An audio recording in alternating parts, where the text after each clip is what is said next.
Welcome to the Leadership Decoded Podcast. Here, we discuss practical strategies and actionable tactics to help you improve how you lead at work and in your everyday life. I'm your host, Dr. Will Ramey, a former U.S. Army officer and combat veteran, Executive Education Adjunct Professor, Corporate Team Development Workshop Facilitator, Speaker, and Leadership Coach. Today, we are channeling our mindset into resiliency. Think of resiliency as a rubber ball. It's what helps you bounce back from setbacks, what helps you bounce back from obstacles.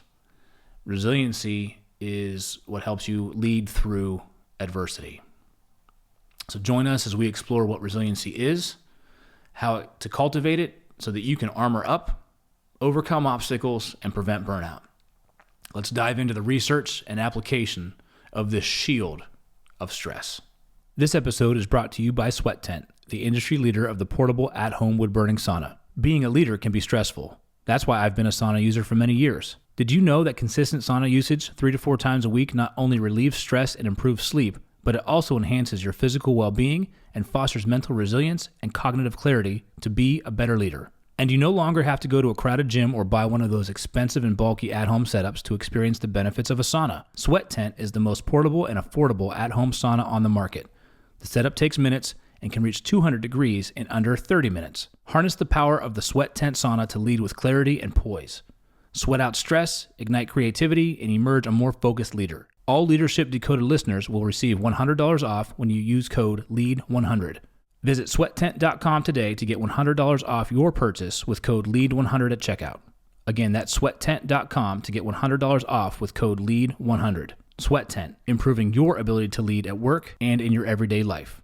When leading, it's not about the setback. It's all about the bounce back. Setbacks are part of leading.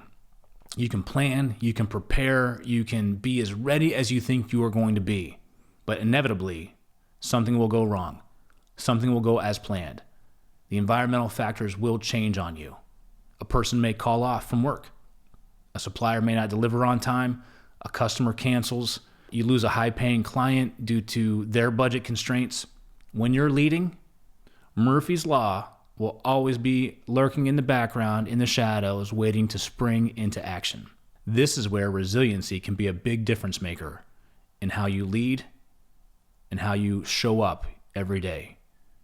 Resilience is defined as the ability to bounce back from adversity, frustration, and misfortune, and is essential for effective leadership.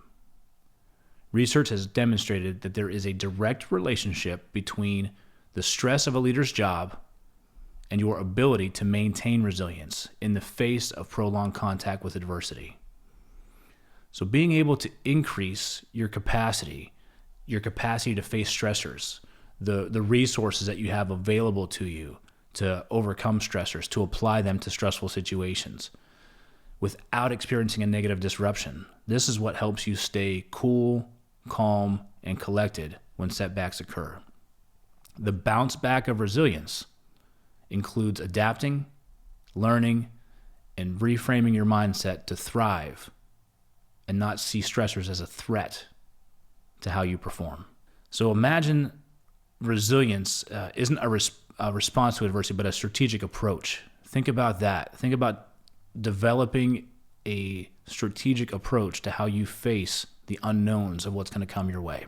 As an entrepreneur, early on, I had a ton of setbacks. I had a ton of stress. I had a ton of unknowns that were coming my way. I think the biggest source for me was adapting to handling rejection.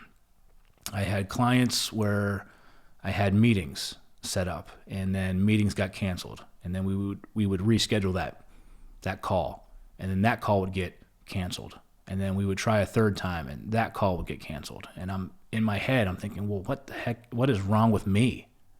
It's got to be me. Am I not coming off as approachable? Do they not want my services? Is there something wrong that I'm doing?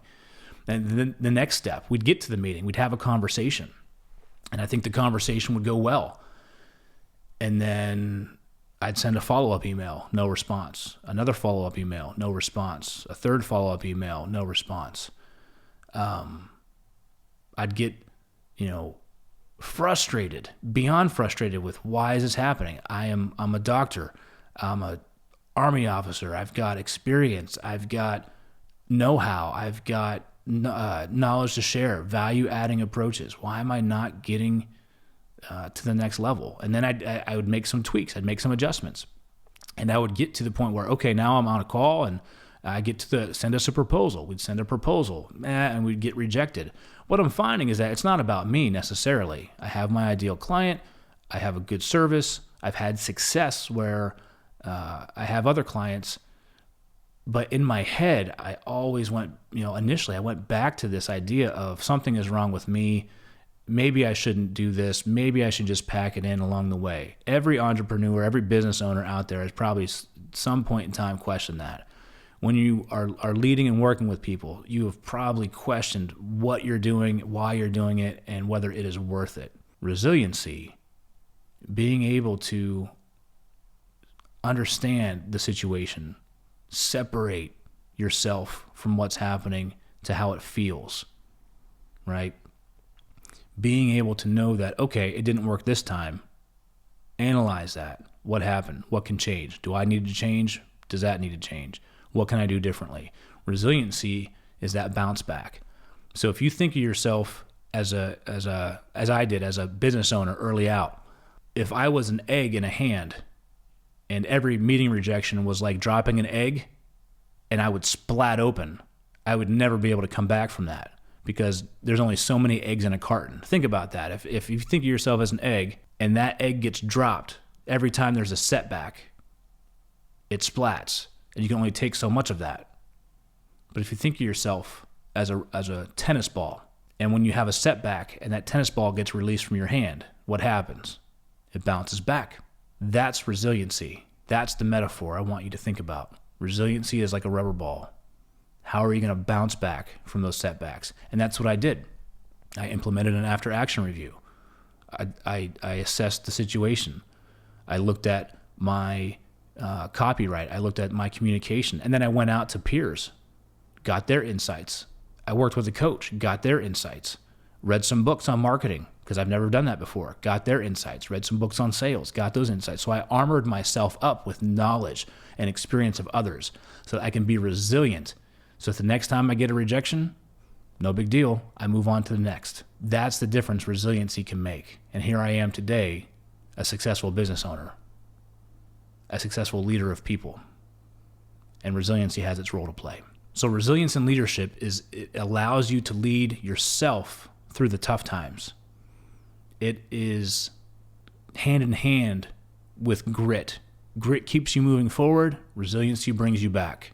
Resiliency in action will also set the example for others to follow so that your team now can have something to model after when they get set back. They will see you bounce back. They'll see your optimism, and they will feed off that. So building resilience allows you to tap into your emotions, respond positively to stress, and thrive. And research has shown that leaders who create environments where resilience is a shared experience see increased team morale, innovation, and overall less workplace stress and more workplace success. Speak openly about setbacks. Make it common. Speak openly about what you're going to do to adjust. Acknowledge the emotions that occur when you have a setback with your team.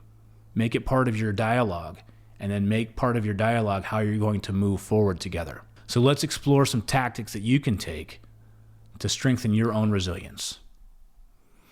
Embrace optimism and hope. Foster an optimistic leadership style. Optimism is a game changer. It's a force multiplier. It's going to help you get through. When you nurture a positive outlook, express gratitude, seek positive company, view failures as chances for your team to learn and grow, you're going to inspire your team. You're going to inspire communication, and that optimism is going to spread throughout your team.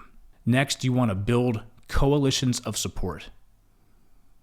So you want to be able to seek out your trusted peers, mentor, coach, so that you can have candid, open conversations that allow you to vent your emotions and seek solutions.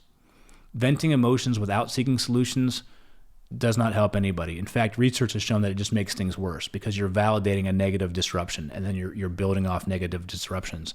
When you vent your emotion and you tie it to what happened, what triggered it, now you can understand it, be aware of it, and then you can move forward to, okay, what can I do differently? Now that I feel this way, I've gotten my feeling out in the open. What can I do to change how I feel? What can I do to have a positive outcome?